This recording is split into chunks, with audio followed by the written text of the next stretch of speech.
గ్లోబల్స్ media ఒకటి రాసింది అధ్యక్ష. 13 సార్లు గత ప్రభుత్వం అంటూ ప్రస్తావన, 16 సార్లు చంద్రబాబు గారి గురించి మాట్లాడారు అనేటువంటిది. థ్యాంక్స్ చెప్తున్నా అధ్యక్ష వాళ్ళకి. ఎందుకనంటే ఇంత తక్కువ చెప్పానా నాకు గుర్తు చేశారు అధ్యక్ష. ఇంకా ఎక్కువ చెప్పేలా ఉన్నాయి అనేటువంటిది కూడా వాళ్ళకి సందర్భంగా గుర్తు చేస్తున్నారు. గత పాలన గురించి వైసీపీ రాష్ట్రానికి హానికరమని గతంలో చెప్పాను అధ్యక్ష. ఇప్పుడు మళ్ళీ చెప్తున్నా అధ్యక్ష, వైసీపీ నెవర్ అగైన్ అనేటువంటిది కూడా చెప్పాలి అధ్యక్ష. మనం ఒక్క రోజుతో ఏదో చెప్తే మర్చిపోతాం అనేటువంటిది కాదు అధ్యక్ష. ప్రతిరోజు ప్రతి ఒక్కరూ చెప్తూనే ఉండాలి అధ్యక్ష.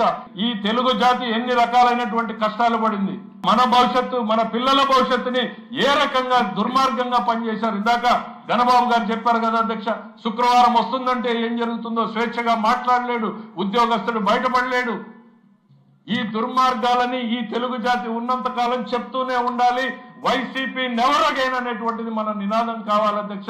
కూటమి వన్స్ అగైన్ అనేటువంటిది కూడా మనం అందరం కూడా ముందుకు తీసుకెళ్లాలి అనేటువంటిది సందర్భంగా గుర్తు చేస్తా ఉన్న అధ్యక్ష.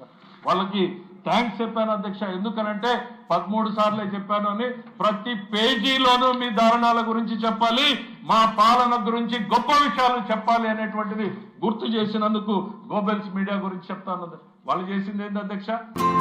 ఫాలో చేయొచ్చు కదండి ప్లీజ్.